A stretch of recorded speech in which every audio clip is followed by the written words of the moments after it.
Welcome back to the Telosive EV podcast, ladies and gentlemen. We are joined again separately this week, but it was good to see you. Was that 2 days ago?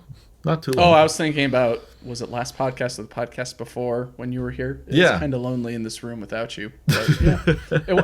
Drew and I did get to meet up. Okay. Officially. No, you did. You're at your office today. You'll be back this evening. That's right. That's true. Dinner will be ready for you. It's going to be spaghetti, Drew. Thank you. And if you could get my laundry done before 3, I'd appreciate it. We did get to meet up 2 days ago, as you're hinting. Yeah. Because Telo got to attend Plug and Charge, which actually... Plug and Play. Plug and Play. Sorry. I was thinking... Yeah. What am I thinking of? I guess just the idea of plug and charge as a standard for vehicles. That's important to do the whole too. Credit card thing. But yeah, Plug and Play had an event. It wasn't too far of a drive from my where I work, so I was able to come and visit you and hang out with the Telo folk. And thanks for stopping by. It was a lot of fun. Thanks for telling. Well, one, thanks for tweeting it out so that way I knew that you're in the Bay. That's how I knew. It's not me tracking you on Find My all the time. It's Telo's at an event here in the Bay. I wonder where. And then you look at the event, it's nearby. So do you have the best attendance record for all of the Telo public appearances? Besides the employees at Telo? I think so. They owe a lot to you, remember, because I would not have gotten this if it weren't for you introducing me to the company and the brand. And we wouldn't have done that video if it weren't for you being like, hey, we should come check them out. And I was like, who are these people?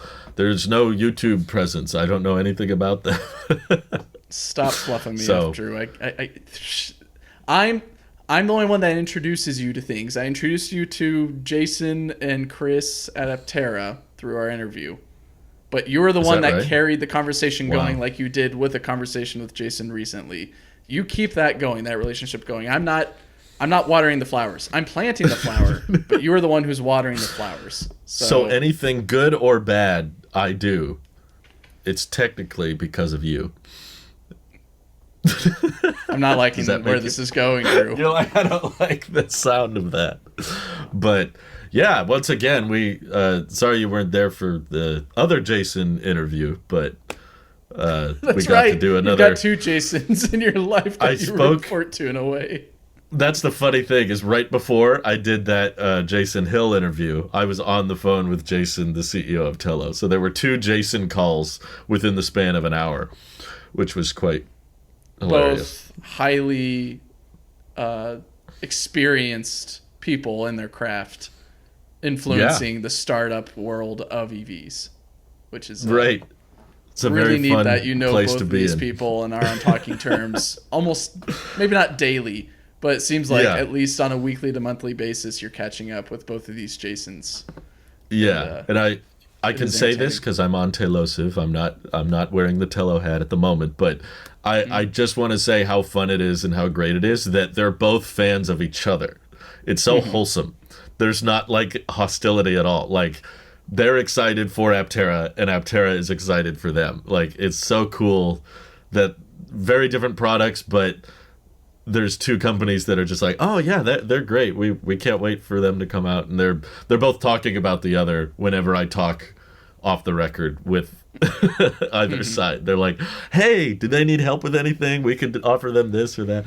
So I was just like, oh wow, what a great little community we're a part of here. It's Maybe fun. Let's dive into that a little bit more because you made a video recently, and then following that video had an interview with Jason on the fact that maybe explain this to me. Did they intentionally or unintentionally leak some concept imagery? Aptera is who I'm talking about. Some concept imagery of future products or potential future products, such as regular run-of-the-mill like sedan, crossover, whatever, along with what looks to be a really intricate pickup truck, a Zoox-like delivery vehicle, and I guess Neuro as well. They're all kind of in the same toaster box looking design. And then what your favorite is being the very futuristic Blade Runner-esque SUV thing. one, I guess, maybe inform me and I guess the rest of the audience who don't know about this. Sure. Okay. How did that That's a come good to be in question. regards to accidentally leaking those images? And then two, just striking up a conversation with the chief of design who probably oversaw the generation of these images and then just wanted to have a nice candid conversation about it and explain a little bit more about what people were seeing. Yeah. So I listened to the entire Aptera investor webinar, which is where those pictures originally came from. And I saw a lot of comments, which is why I wanted to listen to the whole thing. It was actually on my drive down to the Bay earlier this week. I was like, oh, great. Steve from Aptera Owners Club uploaded the whole thing. I'm just going to listen to it. And people were commenting on my videos like, those aren't leaks. You know, they intentionally sent them out there. But when he gets to that slide in the presentation, I don't recall him saying, here's some Easter eggs for future products. They show the slide. I didn't time it or anything, but it's like for a couple of seconds. And they just said, thank you for listening, and now we're going to move to questions. So it's only there for like 2 seconds, and then he changes the slide. And I guess people were saying it was an intentional thing because he said at the very beginning of the webinar that there would be Easter eggs.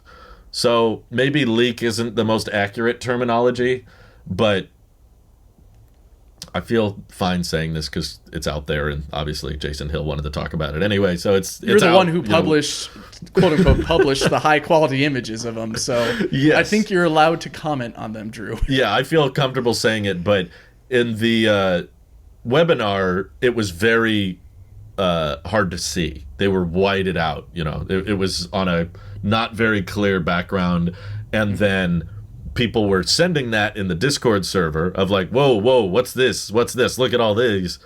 And they, I think, believed that the blurring of it, or not the blurring, but the white layering over it would make it pretty hard to make out details.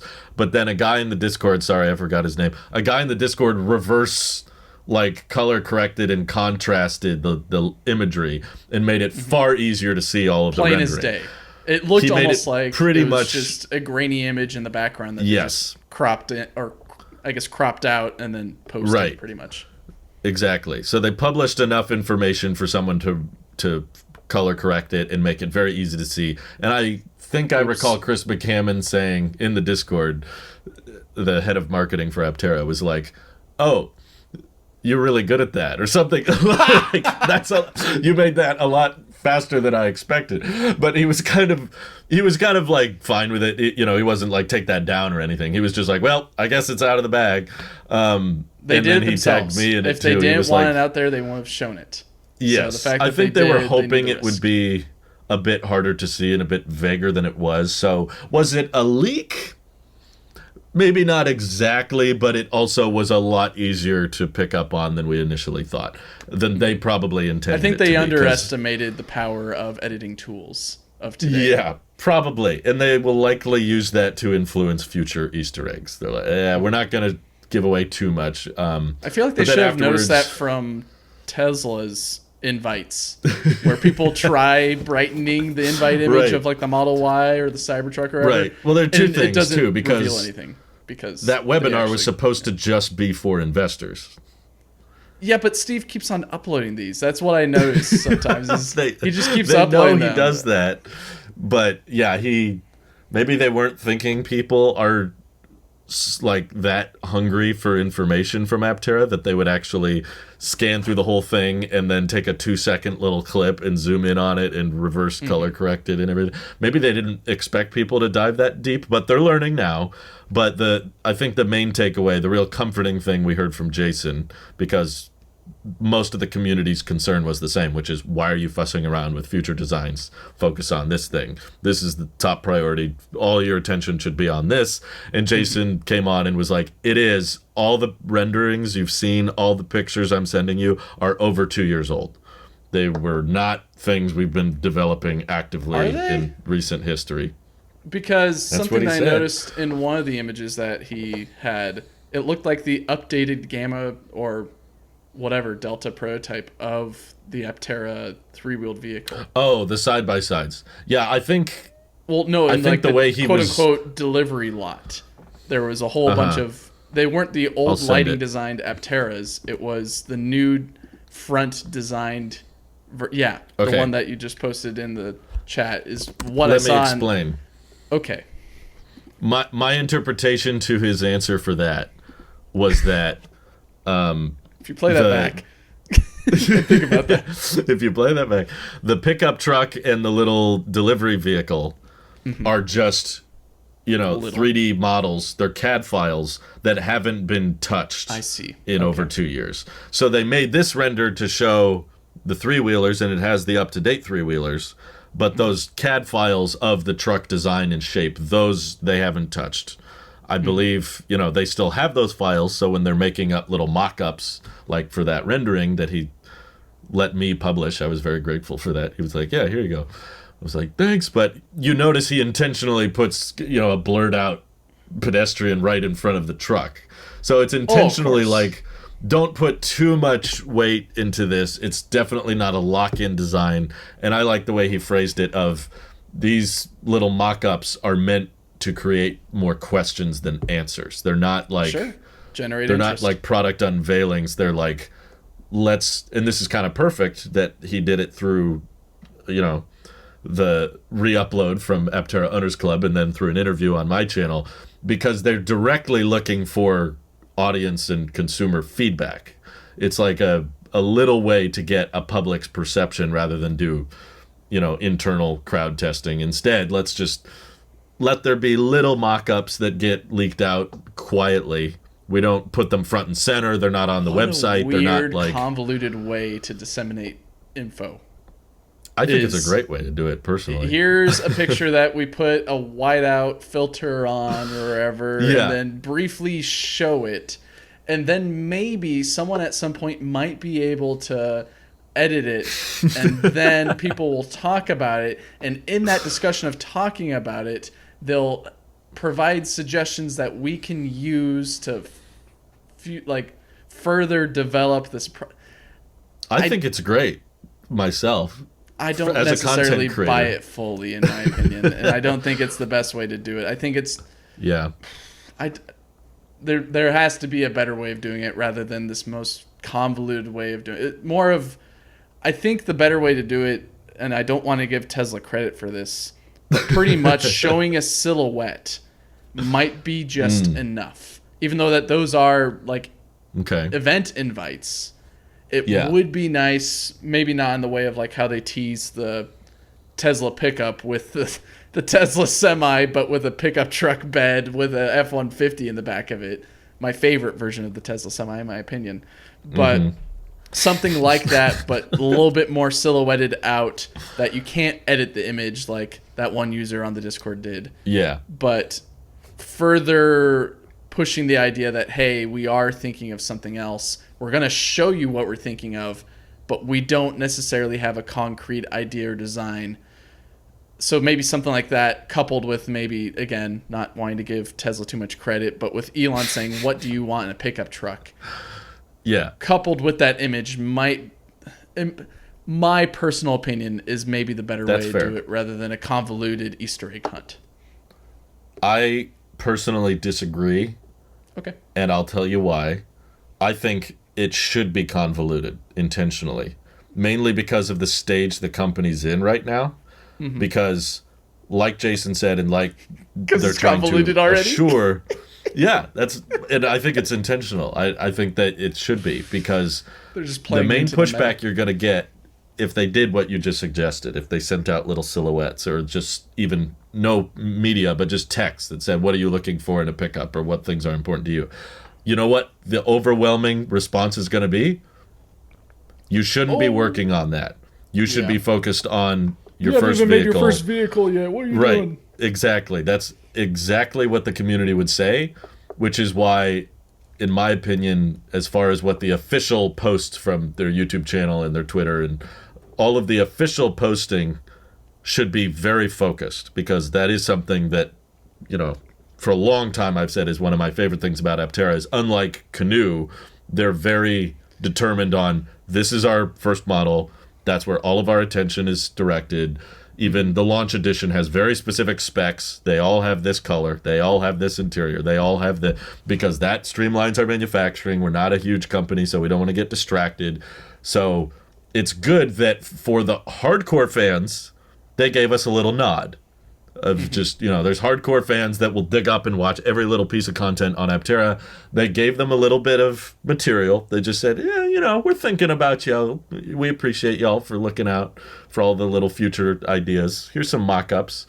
But you give them old mock-ups, and you explain that publicly, which he did. He said, these are well over 2 years old, so we're not actively trying to figure out how to design a pickup truck right now.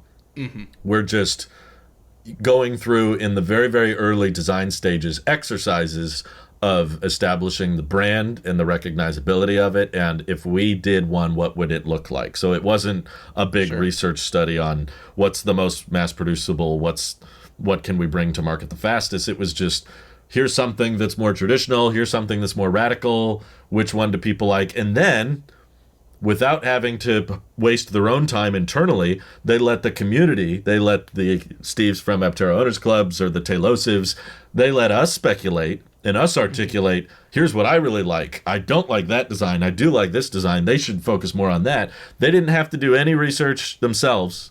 They just teased some old mock-ups, and now the entire community can echo and point at, this is what I like, I hope they do that. And I think if they were really upfront about it from their official social media posts, then they would get way more backlash, because there's a lot of investors and a lot of fans that are like, don't think about the future. That's not important. Don't even talk about it. Every word out of your mouth right now should be about the three-wheeler. You shouldn't even be thinking about future models.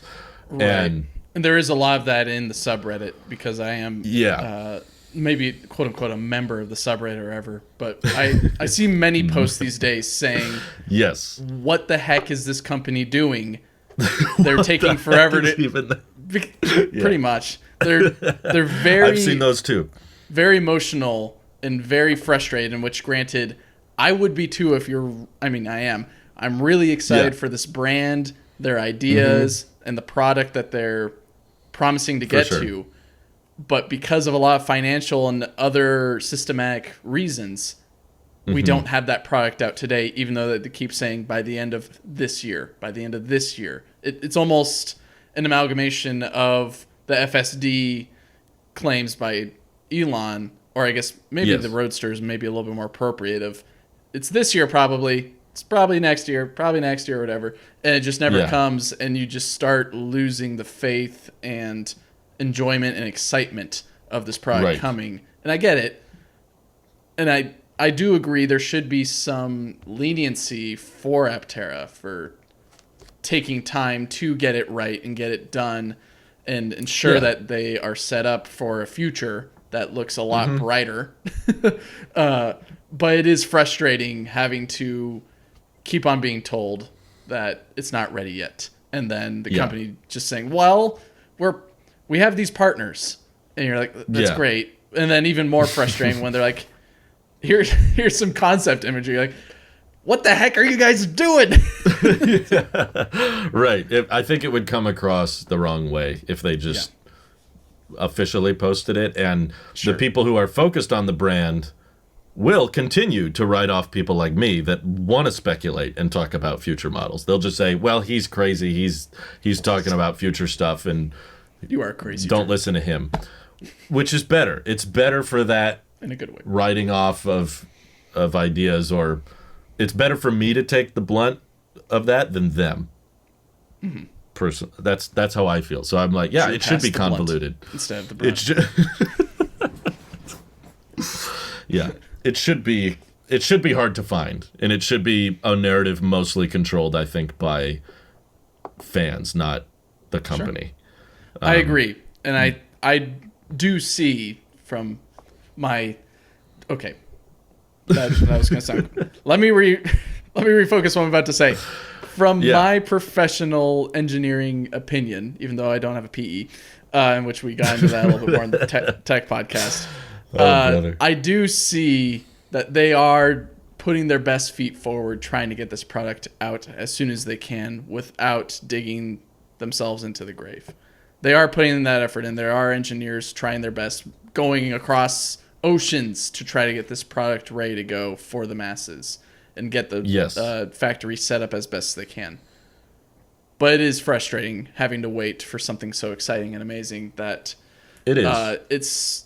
There is that fear of it kind of fading back into more of a concept or idea, just like how the Canoe multi-delivery or multi-purpose delivery vehicle has, where it was almost in the spotlight and then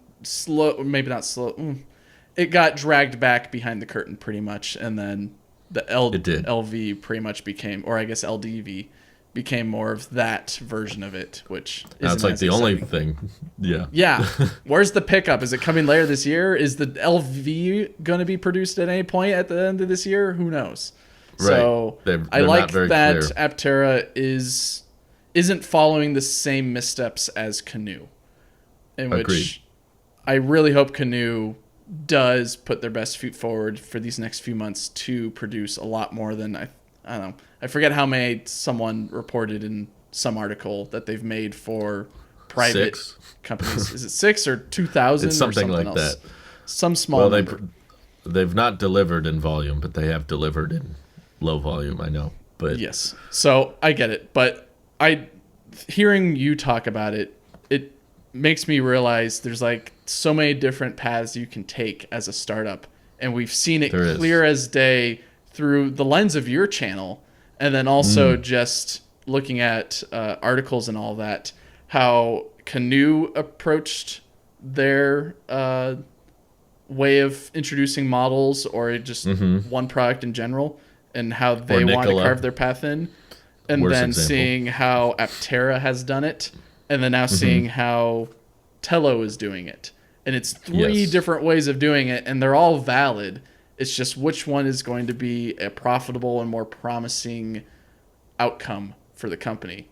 And yet we've still not seen that yet, of course, because it's still early days for all 3 of these startups. So it's something that I've appreciated realizing it after this conversation, is that there's so many different ways you can do it.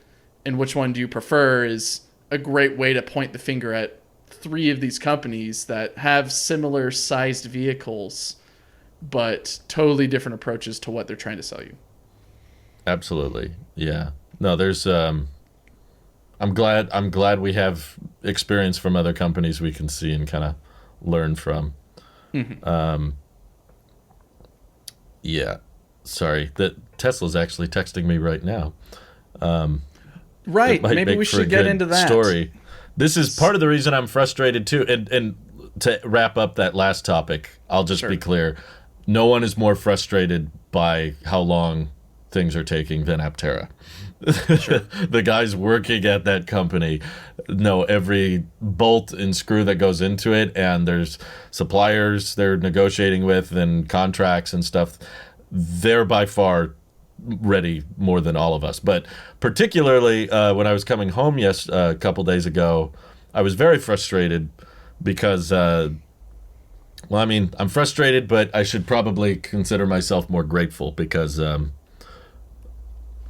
I wasn't necessarily involved in a collision. It could have been far worse, but there was a collision about 5 seconds ahead of me on the freeway.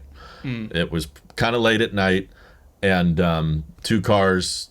I didn't really get a good look. I did hit the dash cam footage, but there was just too much dust and stuff that had been kicked up, so it couldn't make out much detail. But it was kind of at the end of a turn, and there was just dust everywhere, and I couldn't tell. It wasn't clear to me that there was road debris, but there was. So I didn't slow down enough, essentially.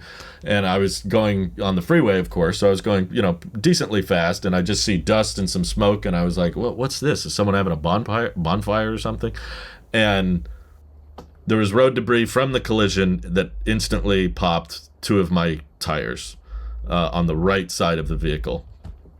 So the front right, rear right, which is not the 2 you should pop, by the way, apparently, because you can have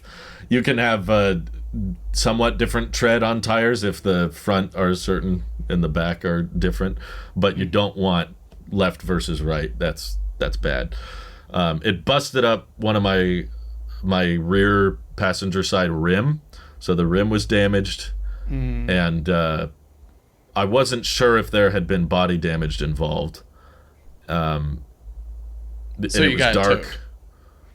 We got it towed. Well, it's a long story. It didn't get towed that night. Oh, So wait. thankfully, How far was this from home? Was it like 20 or 30 minutes? Yeah, roughly. So I won't get very Okay. specific, but yeah. Well, yeah, no. We something don't have like to get that. specific on what roadways, but in terms of distance from home and if your wife Yeah. could pick you up. It was an uncomfortable amount of distance from home, but not far enough that I needed a hotel. I'll put it that way. Not very close, but also not very far. And luckily, there was a guy that came out on a quad runner because it's kind of in a rural area, and he was just like, "Hey, is everybody okay?" And he saw me, and I said, "Yeah, I'm okay, but my tires are popped, and it's a pretty busy freeway." So I was like, "Can I pull into your driveway just to get it off the road?" And he was very helpful. Yet again, another Mike in my life. His name was Mike. There's so many Mikes, I can't stop it. The assimilation has begun. Soon you will be Mike. Yeah, and so it was a big. He let me slowly roll it into his driveway. Luckily, he had a pretty wide driveway, so it was out of his way and it was off the freeway. So you put the car in the neutral and then pushed it in, or No, did you it still drive in? worked. It went in drive and everything. So Okay. I just accelerated very slowly. I didn't go over 3 miles an hour. Just hobbled off the road and parked it there and tried to talk to the police officer. I was looking at the car, looking for body damage. Nothing was super obvious, but there were some panels and stuff that had come out. So I was like, okay, is this an insurance claim or is this roadside? Because obviously it doesn't feel like it's my fault. It didn't feel like a random, oh, you just got a flat tire. It's no, there's I think your a bit definition more was involved. great enough of there was a cloud of Yeah. dust and dirt that occluded a lot of the hazards on the road. So Yes. definitely wasn't you. And the hazards had just got there like seconds before me, right? So there was no way to it see was him like, beforehand. Yeah, it's just not like you just hit a nail or something, which I've done. There's This no was way a for bit you to more know that was intricate. going to happen. So Right. it's not like you could have just, you should have just stopped on the freeway. Like, Right. no. And it didn't help. I know the end of the story, or the story's actually still progressing, but I know where it's going. So in hindsight, I should have just stuck with roadside and said this is a roadside assistance issue. Sure. But because when I talked to roadside, I'm new at this. Sorry, everybody, but I'm not the smartest guy when it comes to collisions. I've only been in like 2 in my whole life, and they were usually uninsured motorists. So I was talking with roadside, and they said, "Is there body damage?" And I see the panels that have come out, and there's a little bit of scratching. So I didn't know what I was doing. I was tired. I was hungry. I hadn't had dinner yet. It was after 9:00, and I'd been driving for 4 hours through traffic. So I was not in my clear mind. So I just said, "Yeah, there's a little body damage." So they said, "Oh, we can't help you. You need to file an insurance claim. You have to go through Tesla insurance." So I tried talking with them, and I was like, "Where can we tow this?" And they said, "Oh, if there's body damage, then your local service center can't help you. You have to take it to a Tesla-approved body shop." And the body shop is closed, of course, because it's super late at night. And they said, "Okay, we'll call a tow truck for you," but they can't find a certified tow truck company in the area. There definitely were, but I didn't want to pay for them because I was like, this isn't my fault. This is, I wanted to be covered under the insurance or covered over roadside, which does cover towing up to a certain distance. Yeah. But roadside refused because they said there's body damage. And Tesla insurance was like, "We can't find anybody. Sorry, we'll have to try again in the morning." Right. In hindsight, what I know now I should have done, but I didn't know what I was doing because it was late at night. I was tired and I'm new at this. Was that the body damage was so minor, it was probably not worth reporting. So I went back the next morning. My wife came and got me in the old Sonata, and we went home very frustrated because we were on the phone talking with people back and forth, and they were each telling us to do different things. They were like, you need to get a police report. So I go to the cop, and he doesn't want to talk to me because he's focused on, of course, the people who were injured. Right. So I was like, hi, could I get some information from you? And he was like, not now, not now. So, of course, he had his priorities straight. But still, I'm tired and frustrated, and I want to get information. So it took way longer to talk to the cop than it should have, probably. But sure, everyone's frustrated late at night. Everybody's out late, so nobody was in a good mood. The next morning, I go out there, and my other friend Mike, Rivian Mike, who was in the area, was like, I have really good insurance that covers like towing for anybody anywhere, so I'll come look at it with you and help you figure out what to do. So he was great. But yeah, in the daylight, that was the other thing. We're on a stretch of highway where there's no street lights, and there's not even a moon out. So it was incredibly difficult. Tesla insurance and roadside are, they're asking for me to send pictures, and you can't see it. They're like, and you have to stand 3 feet away from the car. And I'm like, you can't see it. Like, even with the flashlight on, there's no way you can see the damage because it's way too dark and the flashlight's not bright enough, and the internet was bad in this region as well, so the photos were taking forever to send. But in the daylight, it was much easier. We could say, okay, yes, the rim is damaged, but the body panels that popped out popped right back in. We went up to him, and it was just like, click, easy click. This is not... He said, no, Drew, you do not have body damage. Don't say that, because then they're going to turn it. He said, if you said this thing to a body shop, you're probably not going to have it for like a month. No. And I was like, yeah, that's not an option. Sit in the back of the lot while they handle other stuff, and then they'll get to it, and they're like, oh, actually, click, click.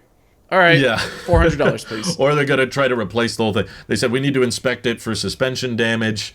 And Mike was, sitting in it, pushing on it. And he was like, there's no suspension damage. Like, this is just a flat tire. I would laugh at that and say that's probably not enough. But because Rivian Mike is, one, so old, and in a good way. Yeah. Sorry. Yes, better way he's to phrase very it experienced. is he's very experienced. And then, two, has owned so many vehicles in his life.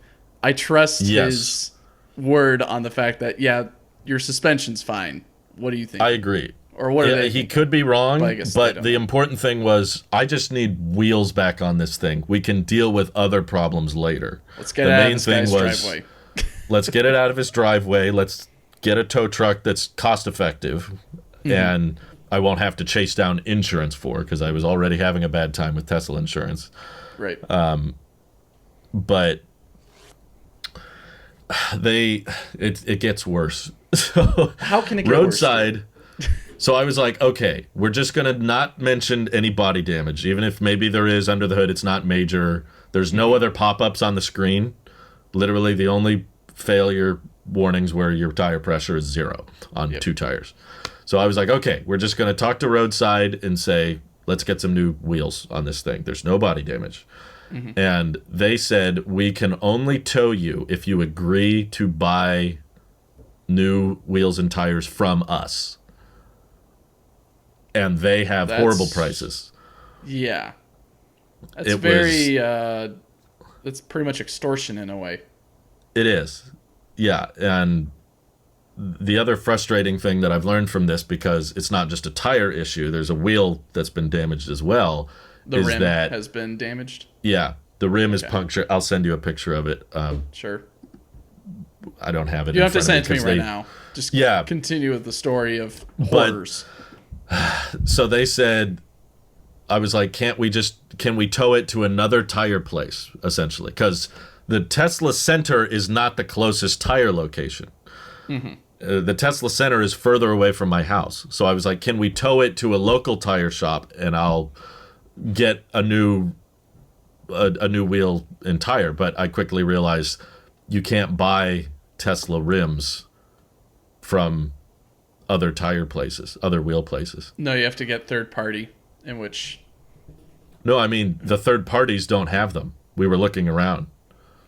Like, Les Schwab doesn't have them. America's Tire hardware? Wow. You either have to get it from Tesla, or you got to buy it through eBay or Facebook. This is a very Apple-esque situation. It is. It very much is. Tesla has these own proprietary rims, and they don't make them easily available or available at all to third-party wheel and tire shops. So Sure.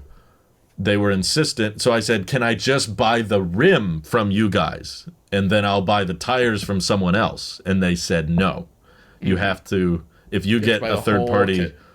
to install the, and of course it's the right side of the tire. So we said, okay, can you move the good left rear tire to the passenger side? You know, they're all the same size. They're not a staggered layout. No. And I've because already they've got different rotated tread, them. Right? They've been rotated. They've got 45,000 miles on them. But I'm like, take the rear tire that's on the left side that's in good shape. Put that on the passenger side front, and then we'll just buy 2 tires and the new rim to replace the back. And they said, no, that's not a service we offer. So Ridiculous. I was not convinced that that's not possible via text with the guy I was texting with. So I just said, okay, fine. I'll agree to buy them from you because we were checking with third parties, and I didn't want to buy a whole new set of rims. Right. So they probably aren't just offering 1 or 2. They're probably saying you need to buy 4. And it would look weird, / there's some stability concerns, I think, if I just had one rim that was different from all the other rims. Yep. So I didn't want to do that. And again, I would have to tow it myself out of pocket if I wanted to go to a third-party place because roadside only covers the tow if... it has to go to Tesla. Or a Tesla-approved body shop or whatever it is. And Mike was telling me, with all of his legal experience, he said, it sucks, but I probably wouldn't want anybody else to tow it other than Tesla, because if the tow guy messes up, Tesla is now responsible. They hired the tow truck company. If you hire the tow truck company and the tow truck messes up, now you have to fight with them. Right. So he said if it gets on the tow truck and then they thrash it or it flips or the car falls off because the guy didn't strap it down correctly, Tesla will have to replace the car. Whereas you're going to have a huge insurance battle, and they take way too long. And I'm like, I need this car back now. We drive it a lot, and I have trips coming up and family expecting me, and the Sonata's not very reliable. So I'm already gotta get fixed. Nervous. Yeah. So timing was essential. And it felt like, was it the cheapest solution in the world? Maybe not, but it's probably the fastest solution was to just put up with Tesla's bullcrap and say, all right, you take it to your place and give me the new tires and rims. But I talked to a guy on the phone yesterday that works at the service center and asked, should it be possible for us to move that back tire to the front and just buy 2 tires instead of 4, and the new rim, of course. And he said it should be possible. Well, it's possible, but is it something that his higher-ups would support? Possibly not, but I'm going to fight with them on that as much as possible because they want about $400 per tire. Yeah. And that's not including the rim. So I was very frustrated because I do not think they're worth that. The tires that I've seen that fit my car from third parties are far, far cheaper. And they might not have the best sound or whatever, but I don't care. So I was not interested in paying full price for these things. And yeah, they just sent me a quote while we were recording, and it's not good. I'm sure. They seem to be not listening, even though I told them on the phone and over text that I want just 2 tires, not 4. Yeah, you don't need 4. Because then at this they're point... They're charging me for 4. Wow. So I haven't hit approve on the estimate yet. No. And they're trying to replace the rims, too. All 4 rims? They're saying wheel covers, which I have all 4 wheel covers. They're not damaged. And I told them, I said that I took the 2 damaged wheels, aero covers off, and I put them in the trunk. None of the covers were damaged. Even though you don't want new ones. Yeah. You just want a new rim. Well, yeah, all you want is a new rim. 1 new rim and 2 new tires. That's all I wanted. Yeah. And instead they say, no, we don't support sounds like I'm going to have to fight with them about that. Yikes. That sounds terrible. So I'm not looking Please forward tell me to that's it. But the end of it so far. Yeah, the ongoing story is they don't understand what I'm asking for, or they don't want to do what I'm asking for, because the cost estimate right now is $3,100. Yikes. Which is ridiculous. Definitely worth fighting. For flat tires. That sucks. I'm sorry to hear. Yeah, it does. I wish I had the forethought, because I did offer you that same day. Hey, if you're going home late, just hang out here. It's fine. I get it. Like, driving at night sucks. You're like, I sleep I sleep better with my wife. I don't want to burden you guys as well. I just want to go home. I appreciate the offer, but usually when I'm sleeping away from her, I just am up all night and I can't sleep. So I'm like, if I'm awake, I'd rather be driving home than laying in bed waiting for the next day to drive home. But yeah, I mean, it's the whole hindsight thing. Yeah. If I would have left the office 5 minutes later, I would have been okay, you know? Or nothing earlier. would have happened. So, if you left or I guess maybe not 5 minutes earlier, but 10 minutes earlier. Either direction would have drastically changed the outcome, but you never know what you don't know. So no. I'm very upset with Tesla being so complicated and not wanting to offer very basic things like just move the tire. Obviously, if I had more time on my hands, which I don't these days because I'm working 2 part-time jobs. If I had more time on my hands, I would get some jacks and I would buy a new rim off eBay or Marketplace and then buy third-party tires from someone else and pay for the tow truck out of pocket. But I don't have that kind of time, and it's also blazing hot, so I don't really feel like working outside much right now.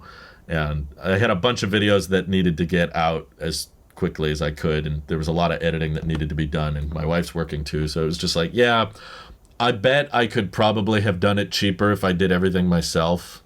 But it's just wasn't really an option. Again, I need the car back very soon, and I was looking at the rims on eBay, and even with fast shipping, it wasn't going to get here very quickly. So it's a headache, but we get EV content out of it. We get to learn a lot. Right. Document all of it. So that way you're able to show, hey, here's the reality of owning an EV when something in the road happens and there's nothing you can do besides deal with the, not repercussions, but the outcome of the situation. Yeah. So I think this is one of the most directly affecting moments for me when it comes to like right to repair. Sure. Is the fact that Tesla does not want to have these like rims available from other suppliers. Sure. And in doing that, it makes it much, much harder for me to actually get back on the road faster because they're insistent we're the only ones who can fix it. And you need to pay thousands of dollars for way more expensive tires than they're worth. And we're going to take forever with the scheduling because our service center is bogged down with a whole bunch of people trying to get in there. Yep. That's exactly what he told me on the phone. He was like, we're not going to be able to finish it before the weekend. It's probably going to be next week. And because he told me on the phone they are understaffed, which doesn't surprise me with all. Is there a way that you can have it taken to another service center that's a little bit less bogged down? There's not a closer one. And would they be willing to pay for a further towing trip? Because of course they're going to tow it from, I guess it's at, where is it right now? I guess I forgot where it's located. It's the, is it? I don't know so if it's not I your want house. To say. No, I'll tell you off the record. No, but it's not at my house. No, it's at the service center right now. Yeah. Okay, that helps a lot more. They towed it to the service center, and they told me that they're busy there, and the next closest service center would be over an hour away. And yikes. I doubt that there's a service center that's less busy. I think there is one here in the Bay that's not too bad. Surprisingly, it's been the one that I went to last with that was a good story. That one was a great story. The people were fantastic. I also have it's not even a story, it's more of just a footnote to that. I was supposed to have my first mobile servicing done this week on Monday. They canceled it like the morning of. Like they're supposed to come at like between 8 and 12. they canceled it at like 4 or 5 a.m. I guess someone got on and they're like, no, we can't do this today. Shifted it to like a week and a half later. But otherwise, yeah, I think maybe that's the beauty of living in the Bay Area is there's just so many service centers that you can pick and choose which one. And so what I was thinking is if Tesla's not going to be lenient at this point, but what would be nice is saying, hey, there's an earlier appointment available somewhere in the Bay, like Santa Clara, Palo Alto, somewhere else. Can we just cart it there? That way it could get done quicker, and I'd be more interested in paying a little bit more for it because it's going to be done quicker. Because that's what I want. I'm not going to pay the prices that you want right now, but yeah, I mean, they would probably. Anyways, what I'm getting most of the people I was talking to, like when I was talking about body damage and like on the phone with people that do body repair, they were saying like, no, insurance and everything is really only going to cover one tow. You don't get to tow there and then get another covered tow. So I'd have to pay out of pocket if I wanted to move it pretty far. This is where it'd be nice if Rivian Mike or someone else in your area had a flatbed that was capable of putting the 3 on it. Well, he might as well did. Ultimately, that wasn't the bigger problem. The bigger problem was only being able to get that rim from Tesla. Right. And because, Rivian Mike has really good tow options from AAA Insurance, not a sponsor, but shout out to them because he said, I pay way too much for this, but one of the perks is that I can call them anywhere, anytime, and they will tow whoever I want. I don't have to own the vehicle. So I said, I'll call them if they need to, but the point was it would have ended up in the same place because if I didn't go to Tesla, I'd have to buy new rims and tires from someone else, which I wasn't that interested in. I didn't want to change the rims anyway. I like the rims the way they are, and all the other rims are going to have worse efficiency / you got to buy all 4. So that drives the price of it way up. So also makes no sense for you to pay for it because you're not at fault. But I agree. That's something that you need to emphasize with them is that I'm not going to pay this price because I'm not the one at fault. But then I guess that's a conversation with insurance. Right. And it's sounding fairly like the Tesla insurance is like not interested because partially it's my fault because, we leaned into a cheaper monthly price, which does mean higher deductible. Okay. So the deductible's pretty up there anyway with it might be pretty close to what it would cost to just pay for the tires themselves. So that's my fault on just bad insurance deals. But hey, I got a good monthly rate for the first 2 years. So it was much lower than it would have been had I chosen a much lower deductible than I would my monthly payment. So it's a mess. I'm not saying I did everything flawlessly, but no. Tesla definitely Tesla could have done better, in my opinion, if they were open to letting third parties have their rims in stock. And that's something that I don't think would be an issue with a company like Aptera because they're going to be using a off-the-shelf wheel and tire. Right, and it's not even going to be first wheels. party. It's third party, so you're forced to go third party.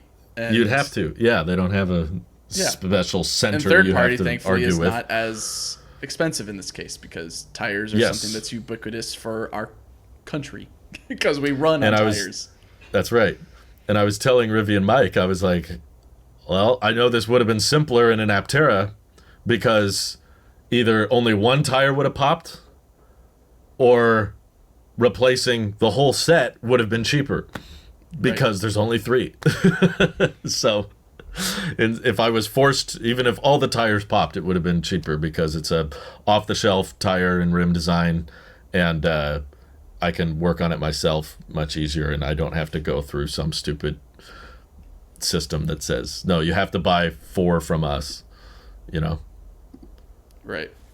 So it's frustrating. That's I'll very keep you frustrating. posted. I'm sorry to hear. Yeah, definitely keep me, Randy, and everyone else posted on this because it is. But I am trying to remind myself, could have been much worse. If I was 5 seconds further ahead on the road, it'd be a very different story. So I should be grateful that I didn't just buy new tires, for one, that the tires that were destroyed had 45,000 miles on them. So that's a good time to pop your tires. It'd suck if this happened right after I just bought new ones. It'd be just like your windshield that got nicked, like, was it the first 2 months into ownership? I think it might have been 4, but yeah, it was very early, and it was like, come on, serious. Right. But that sucks. Well, I'm glad starting that to get the right to repair thing a bit more now. It's affecting me directly. You know, it came up in phones a lot, but I just rarely needed to work on my phone. But this is a very expensive, very direct example of, like, this is annoying when you force me to use you. And I can only imagine the next conversation you're going to have with Telo is third-party wheels, third-party wheels, third-party wheels.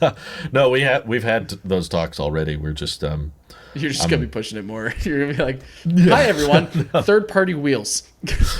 No, I mean, without revealing too much, I'll say that Telo has specifically designed aspects of the vehicle so that it can be easier to work on yourself.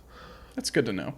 So they are very much a right to repair fan, and I'll do a formal announcement that kind of explains more about that later on their channel. Not the company. I will.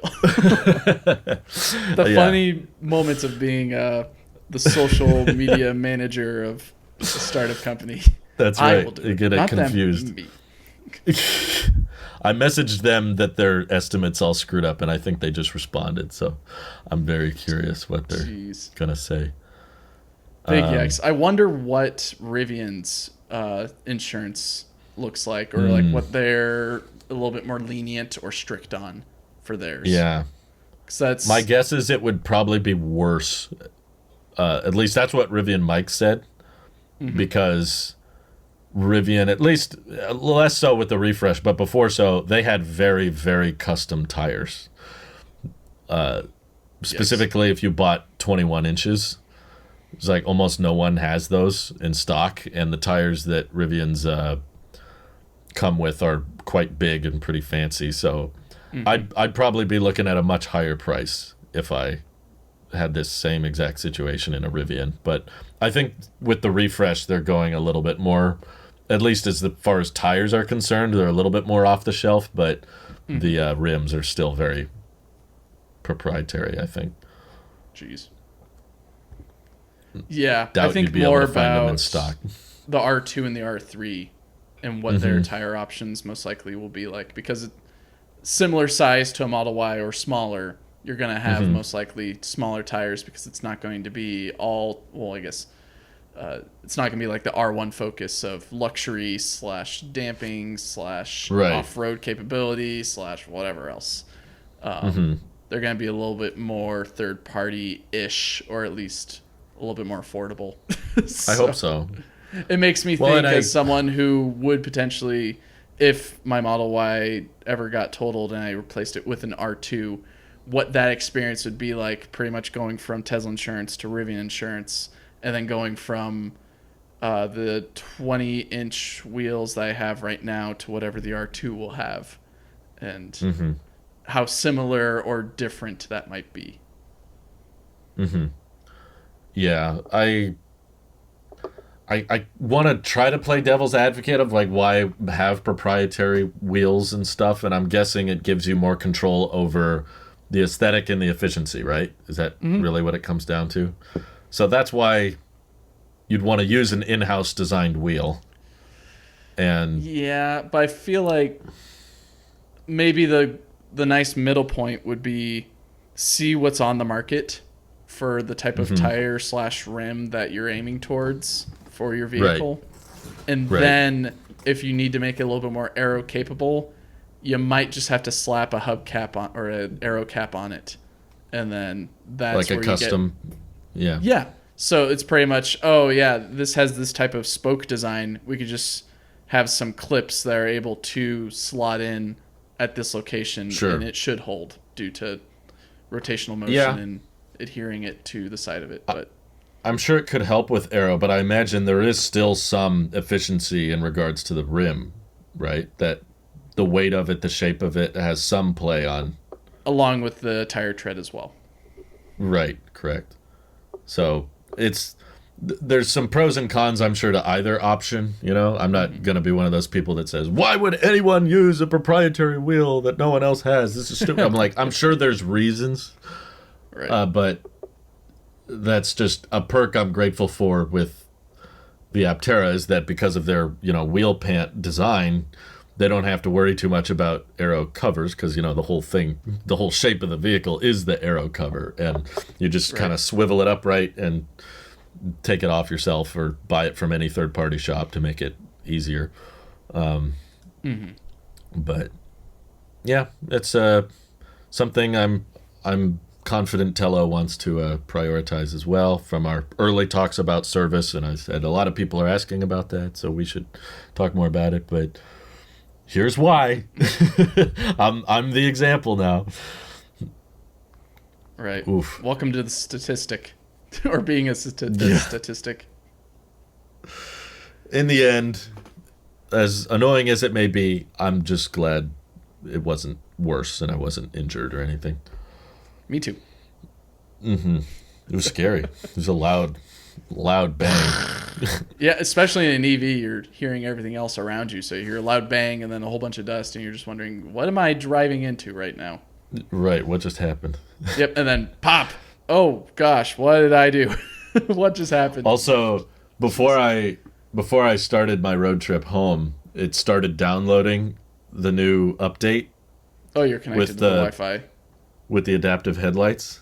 And I was like, oh, it started, but then I had to leave, obviously, so it stopped. It paused the download. And then I noticed, because I'm looking at my app my Tesla app, and it says the location and everything. And I noticed when it first got there, it connected to their Wi-Fi and started downloading the update again. So they're like, there's all these tire issues, and it's like, we're going to improve the headlights. Hopefully they don't charge me for that. The car is just focused on one thing. New feature, new feature, new feature, new feature. I've got broken leg. That's fine. New feature, new feature, new feature. Oh, the other killer was, I said, I'm without a vehicle in the meantime. Do you have any loaner cars? Mm-hmm. And they said, talk to your insurance. I was like, didn't do that last time. It was in the shop. So, yeah, I did the exact same thing loaner when cars. I took my Y in. Was, hey, can I get a replacement while you guys aren't servicing this thing? And it's making very loud noises, and I don't know if it's going to break apart or not when I'm steering this thing. Or could I just leave it at your service center and then give me a loaner? And they're like, no, we don't have any loaners. No, we're not going to do that. Which kills me, because I know there's a crap ton of Teslas sitting around on lots. Mm-hmm. They have a huge inventory now. Like, I got it back in the days where they were sold out and you had to wait 6 months to get one. But now, it's like, y'all have cars to spare. There should be loaners everywhere. What would be a very hilarious and interesting tactic if this option was still available, where if you remember, you could buy a Tesla, and then after like a few days, whether it was like I think 7 or 14 days, you could then give it back to Tesla saying, no, I didn't really like this or whatever. Yes, I remember Just that. do that and get a full refund. Yeah, get a full refund, but being able to do that where your car is needing to get serviced and it's out of commission and you need a car for the next 7 or 14 days for whatever reason, being able just to say, oh yeah, I'll buy, a Model 3 Performance right now, and then enjoy the heated and cooled seats along with the new ludicrous acceleration and all that, and then just about 6 to 13 days later, I don't really like this. Yeah, I see why they took that option away. Because that was way too good a deal for the consumer, Right. I was in the exact same situation as you when, well, maybe not the exact same, but when I was met with uncertainty on if I could drive my vehicle or not safely, I immediately, it was, let me look at other cars that are pretty much like pieces of crap, but are still drivable. And then just drive that to work for the next couple days or weeks.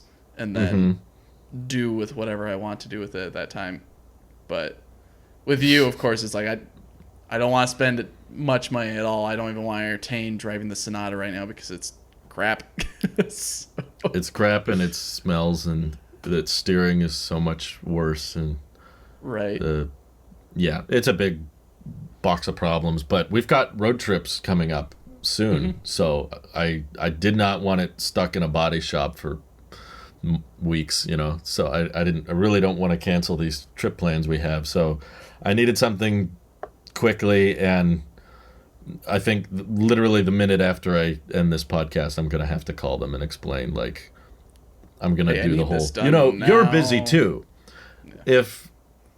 If you're busy and I'm busy, let's keep this simple. 2 tires and a rim, call it a day. Let's not try to complicate everything with all new tires. This is going to take longer for you. I'm trying to help you out. I just need the 2 tires and the rim. I don't need new aero covers. Don't need to replace every tire. Let's keep it simple. I'm doing you a favor.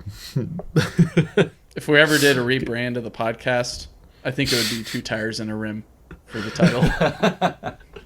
Oh no, there's got to be there's some phrase with "I'm worried about the Cybertruck," or we'd call it if you play back that question, you'll find the answer, or something like that.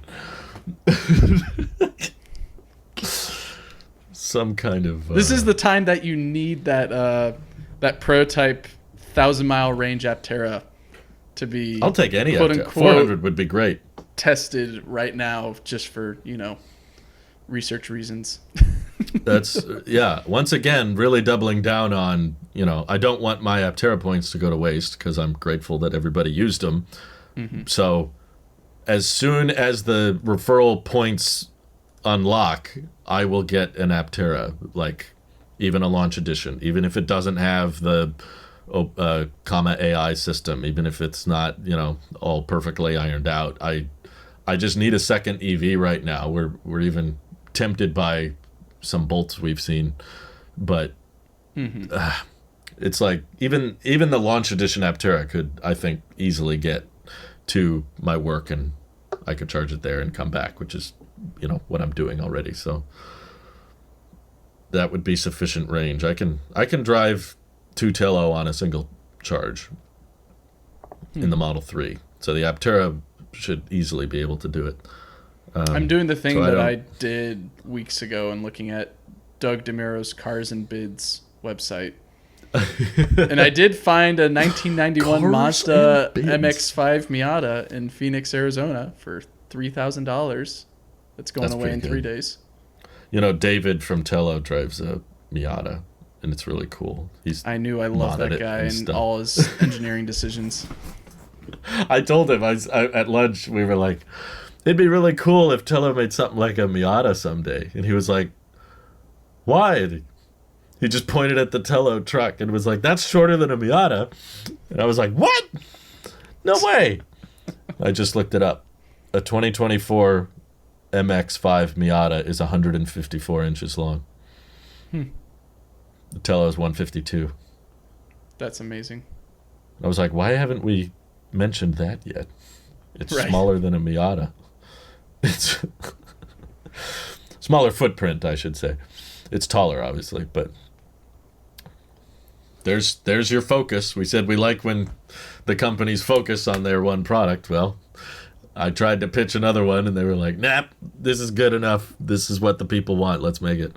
So rounding this whole podcast out, we didn't actually talk about what went on at the Plug and Play event.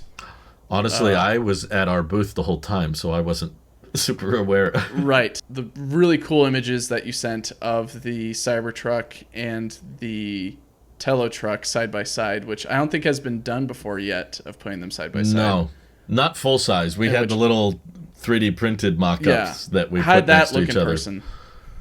Oh, it was quite telling in a way. It was really gave people a lot of perspective. I think that drew a big crowd too. As soon as they were next to each other, it just really got people's heads turning on why are trucks so big. It really started making people think, and that brought a lot of conversations, and a lot of people were asking more and more questions about it. But it was nutty to say the the whole length of the Telo could basically fit in just the cabin area of the Cybertruck.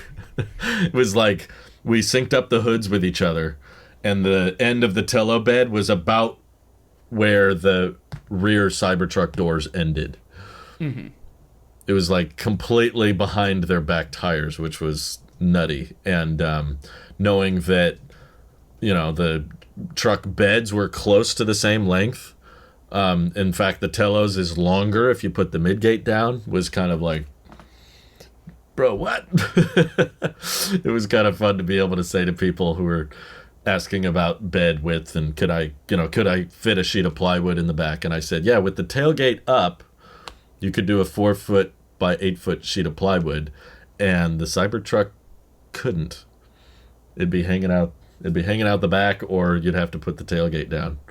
Mm-hmm. It was like, oh, wow. And that it was one of the things for this new job that I was most excited for, was like meeting people in person and getting to witness people's first impressions and exactly what they're drawn to or what aspects of it they like or don't like, and being able to see someone's reaction and their gears turning in their head about the product in real time was really fun, because you don't get to see all that online. You don't get to see what people think or how they feel, and also seeing it in person really gives you a better feel for the size versus online, which most people see the numbers. I think Jason told me a story that they were writing someone about it and they thought it was a joke. They were like, there's no way you can't fit a bed that big in a form factor. That's impossible. And it was like, having the physical prototypes and mock-ups right there was much easier, and people were much more open-minded to it. Yeah, definitely having that prototype also helps, because the foam representation of what the final product might look like goes so far as to imagine or visualize what the stance and shape and dimension stacks up to other competitors' options. But being able to also produce something that's functional and able to be driven around and have some of those features somewhat built into it rudimentarily, but that's not even a word. But pretty much being able to demonstrate that it's still in the same form factor, but it's pretty much just a roll cage around this skateboard chassis that we've made, but it serves the purpose of something that can move around and do a lot of the things that we're claiming. But we still have a lot more way to go to get to a finished product, but it's a great way to show off, hey, this is something that we are aiming to get or to produce, and it is capable. It proves to people the dimensions are possible. That helps a lot better. And that is why you're the social media manager versus me. I'll just ramble for days. That's okay. We need ramblers too. We need both. Lord, I was born a rambling man. And now I'm glad we can talk about Aria too. So it's nice to know there's more prototypes that are much closer and more finalized to our PI builds. That is pretty cool that you guys have partnered up with Aria, in which I didn't really know about them as much, but most people don't. Yeah. Seeing in your video that they've worked on Porsche 911s and other products, not even just four-wheeled vehicles, but planes and all that, is really neat. And there was a lot going on that we weren't allowed to film at Aria that was low-volume production, which was pretty cool. And really wish I could have shared it, but some of them, I believe, because the Porsches were in the video, I can say that there's a company using Aria to retrofit batteries and electric motors into older cars. I don't know if I can say the name of the company, so I just won't, just to be safe. There is a company, well, I mean, to be safe, there are many, or at least I know of one or two in the LA area that do. I mean, I think one's just across the street from SpaceX's and Tesla's Hawthorne location that specializes. It's really cool. They take those classic cars and just make them electric, and I'm like, wow, I'm glad that there's someone actually doing these here. I've said that, or I've said this, and I'll say it again. I really wish I did that with my Volvo. It would have been great. I mean, it would have had terrible range, but it didn't matter. The spirit of that interior is enough. The engine didn't really need to be not maintained, but at least that engine feel didn't have to be carried on for the future of the vehicle, because it's not the engine, but the radiator and a bunch of other components is ultimately what killed it. So no remorse for that. Yeah. But that's really cool that Telo has a partner, and they announced it, and it will help them bring this product that you are helping help the public know what you guys are doing. Right. Bring it more into fruition as a usable prototype that can be paraded around a little bit more, and possibly bring it more into more PI builds that turn into functional. What am I trying to get at? Pretty much something that will turn into a product one day. Yeah. And it should have a full size battery pack too. So it should be like road trippable. Like we could drive it meaningful distances. The first few prototypes will have those. So it'll be a good exercise for assembly and manufacturing and figuring out what needs to be changed. But a lot of it will be very, very close. So that'll be fun. I hope they let me borrow it for a weekend or something. That's my goal. It's like, I need it. I'm doing videos. I need it for work. I need to make some... That's my biggest complaint with the Telo truck, is it's not out. Yeah. That's my very same complaint with all three of the companies that we talked about earlier in this podcast. Yeah. Why aren't they out? There's a lot. There's a lot of good ideas we can't get out yet, and we got an answer on how the door handle works. That was fun. We both did. I wasn't exactly sure either. So I'm glad you asked the CEO directly.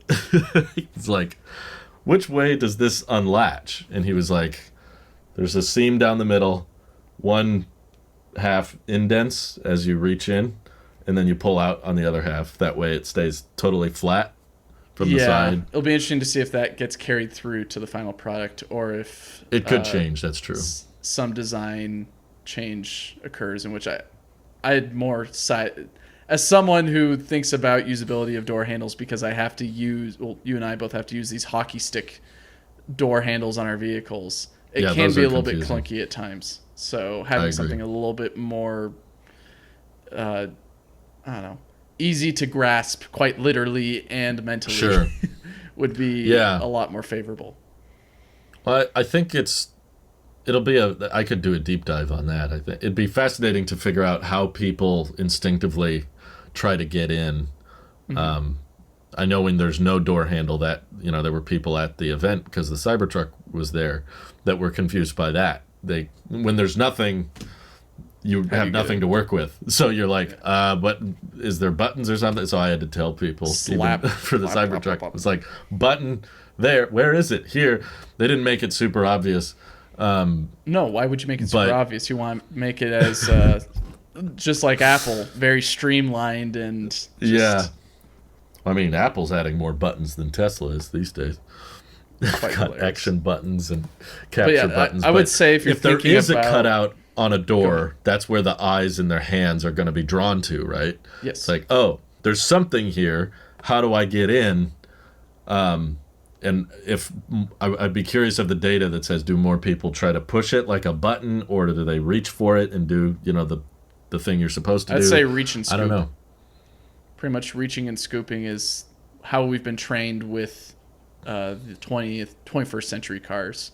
I think about the studies of, I guess, controllers or pretty much hand interface technologies, where if you have something like a keyboard, your hands actually don't like being flat. And that's why you see some of those keyboards that are curved up in the middle. Arched.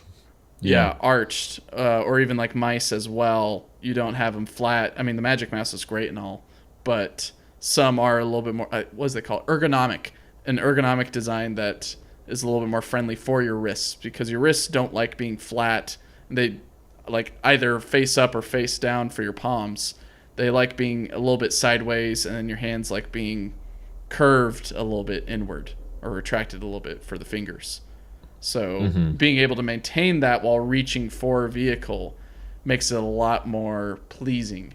So having something that conforms to that without having to put your hand into a slot, but being able just to stick your fingers in and pull, or even maybe not pinch, but grasp with a few fingers and pull, might be a better solution. So whether it's something like you move the door handles to the back panel, so you have a cutout for that panel so it's easy to manufacture, and then that's just where the mechanism goes to open up pretty much a swinging motion out from the vehicle for the handle to extend to then engage the mechanism to open the door, might be the best way to go if you want something a little bit more ergonomic in design and easy to identify and pull on. Right. Yeah, that's a lot of words. That's the fun part of design, right? It's all compromise. It's all this does this and this. So we've got our Model 3s out there, which are kind of, you got to fundamentally rethink. There's no more of the reach and pull effect that everybody's used to. And Polestar 2 is very opposite of that. Very comfortable with the reach and pull, but there's probably a slight aerodynamic hit. So it's which one's more important to you, I guess. And I think that Telo's idea might actually be a pretty nice mesh of the two, where you still have a reach and pull, but it's still no aero hit. But yeah, you're right. It could change. It might change. So we'll see. Indeed. Anywho, I'm going to go yell at some Tesla employees now. If that's okay. I don't think yelling at anyone is okay, but... No. I'm not going to be mean. I'm just going to be clear. I'll put it that way. Clear. Make my intentions... I'm going to make sure they're perfectly aware of what I'm not comfortable with. Left nothing unsaid. But yeah, I'll be nice. Well, good luck, and I'm glad you're okay, Drew. Thank you. Me too. Hopefully we have a little bit more... I mean, we had some positive news this week, but maybe we'll get back into the whatever's new in the zeitgeist of the EV industry and report on that and have a discussion on it. And hopefully we get Randy back and I'm not tag teaming with him. Sounds good. Bye, everybody.